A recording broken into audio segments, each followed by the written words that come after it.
It was a trip, 3-hour flight to Dallas-Fort Worth, where we met our good friend Nick Irons, who had invited us on this adventure. 16-hour flight from Dallas to Doha, Qatar, with a 2-hour layover before our 5-hour flight to Chennai, India. On our way out of Chennai, heading to Vijayawada, our first town of ministry, we went past the St. Thomas Cathedral, where they claimed to possess some of the bones of the martyred disciple Thomas. Think of it, the disciple who doubted the most took the gospel the farthest of them all and gave his life for the gospel, having gone to Sri Lanka before his final stop in India.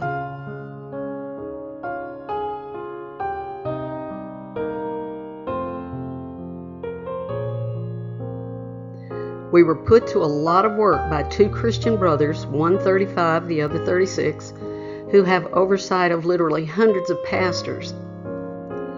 Many of those pastors have been raised up by these men and placed in churches these brothers helped establish.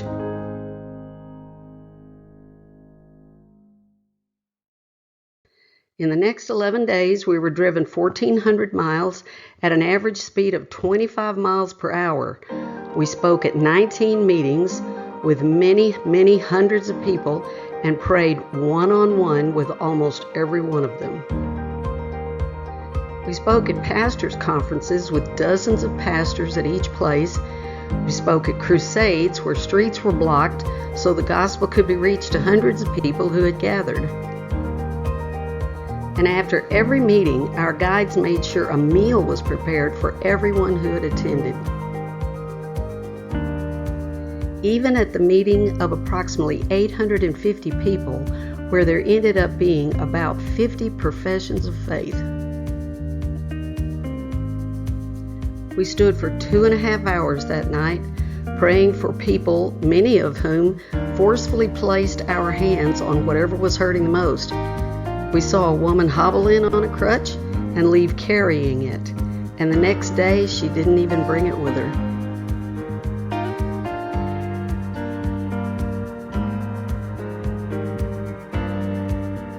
We actually saw many miracles of all sorts. We saw why Paul, after having argued the gospel at Athens in Acts 17, where he left no church, said at his next city, Corinth, 1 Corinthians 2, "And I, when I came to you, brothers, did not come proclaiming to you the testimony of God with lofty speech or wisdom."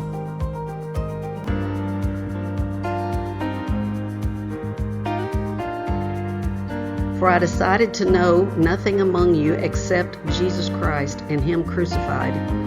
And I was with you in weakness and in fear and much trembling.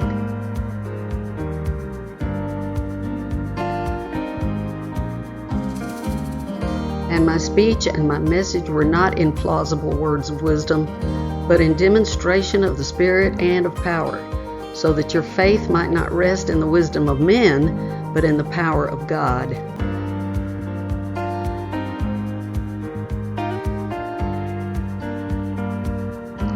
I prayed for several women who had not been able to conceive, one of which we learned 3 weeks later was now pregnant. She was Hindu, but after God heard her prayers, she and her very Hindu parents have not missed a service.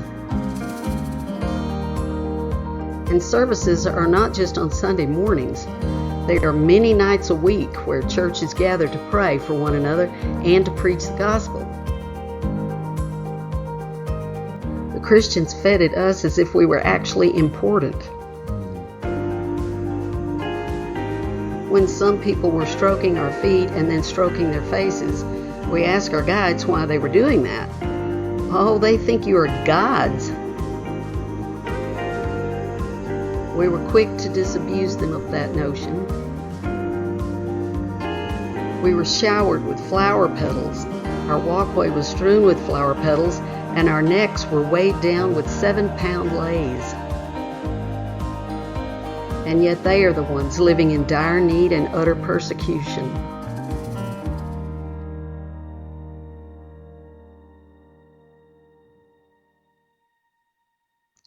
When someone becomes a Christian, they are expelled from their caste, labeled something called the backward Christian caste. BCC because they're going backwards to the British way. And they are also excluded from all government privileges like food supplements and free medical services and education. So to profess Christ in India, as well as Sri Lanka, it costs something. We went to Dalit villages filled with people of the lowest caste, the untouchables, and ministered in complete awe of their love, acceptance, and joy. They ate food with their hands from banana leaves, and when we handed them metal bowls they could eat out of, we may as well have handed them the keys to a Ferrari. And we touched and hugged as many of the untouchables as we could.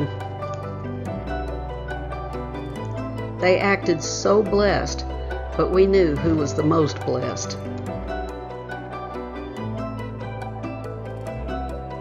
We saw idols for sale on the side of the road.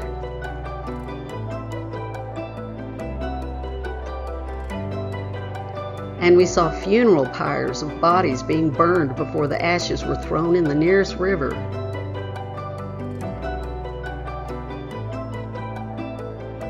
We saw cows worshipped in shrines, and other cows just roaming the streets of large cities with food, entering and exiting their bodies wherever they found themselves.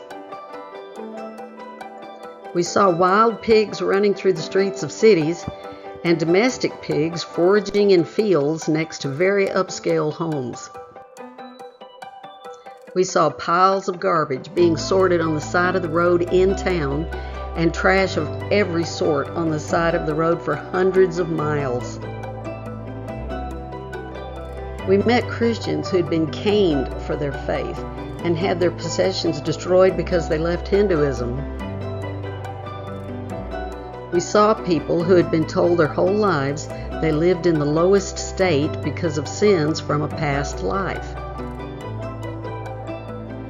And their lives could only be redeemed, they thought, by their continued suffering and privation. We saw a statue of Christ overlooking the Godavari River where the elephant gods are worshipped.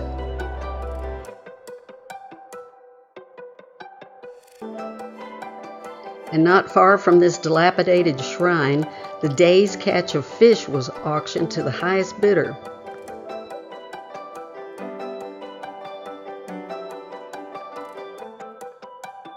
We saw palm frond huts with blue tarps for roofing across the street from cinder block houses being built for the villagers. A pastor had found this small group of untouchables and persuaded the local government to build cinder block homes for them, and to also run street lights 3 miles into the rice paddies so even the lowest people could have light and be able to see the cobras that were in their pathway. We met an 18-year-old husband with his 7-month pregnant wife. She was 14 years old, and they were both just trying to survive. We met men and women who are determined to make a difference in their culture. And we met Christians who are believing for the gospel to change their country. We saw the poorest of the poor, as we have in so many other parts of the world, who were joyful in the love they experience in Jesus. They were also quick to tell us, "We do not want your silver or your gold, just as we have been told in other poverty-stricken places we have been. We just want your relationship." They tell us, "We will do the work. Will you please be our backbone? Will you please encourage us, equip us, and help us to train our people to make disciples?" And no sooner had we returned to America than we heard a preacher asking his congregation to give more money because the building needed some repairs.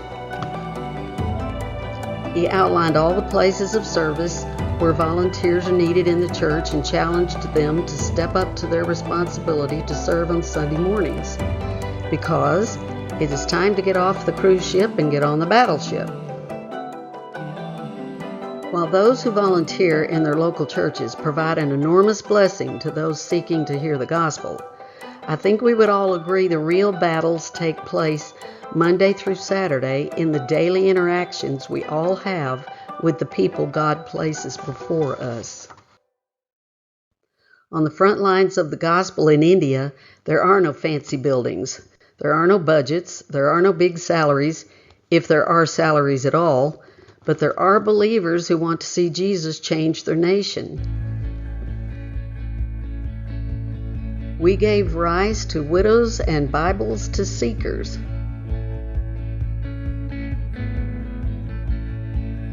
One of the young men we gave a Bible to accepted Jesus and realized he needed to be baptized.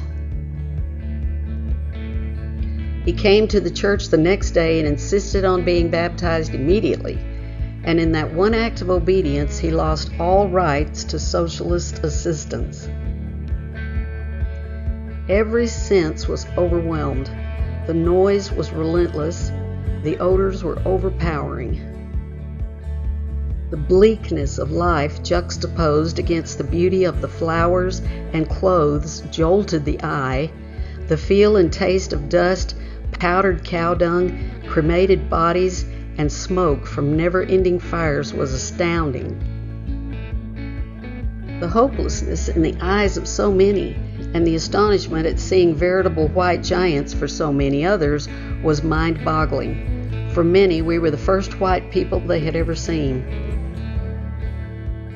This is a procession of Hindu followers holding a canopy over a Hindu god as they walk down the street on a Sunday morning.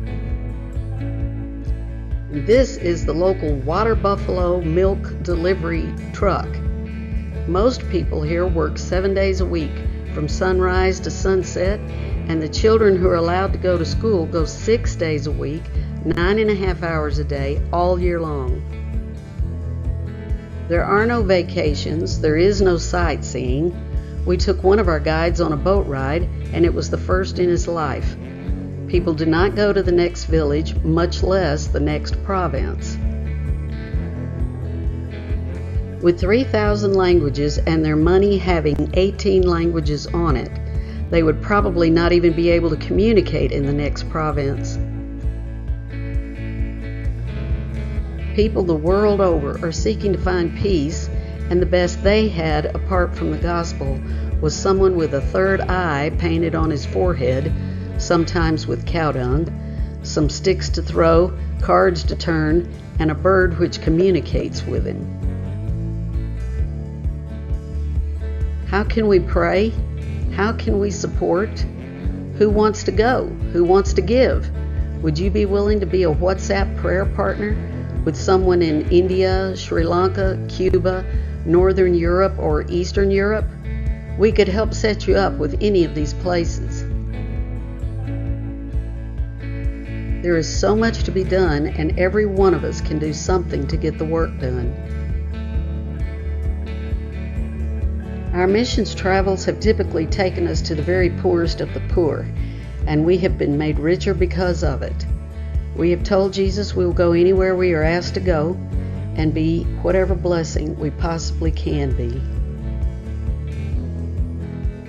We recently had a much-loved supporter say, "I do what I do because I cannot do what you do, but I do what I do so I can be a part of financing what you do." Wow, what an absolute blessing. We need help to be sent, but we are willing to go, and it is your generosity which makes possible not only the ministry opportunities we engage in, but so many other opportunities by other ministries you support as well.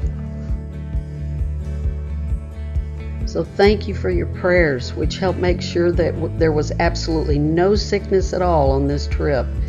Thank you for your financial support.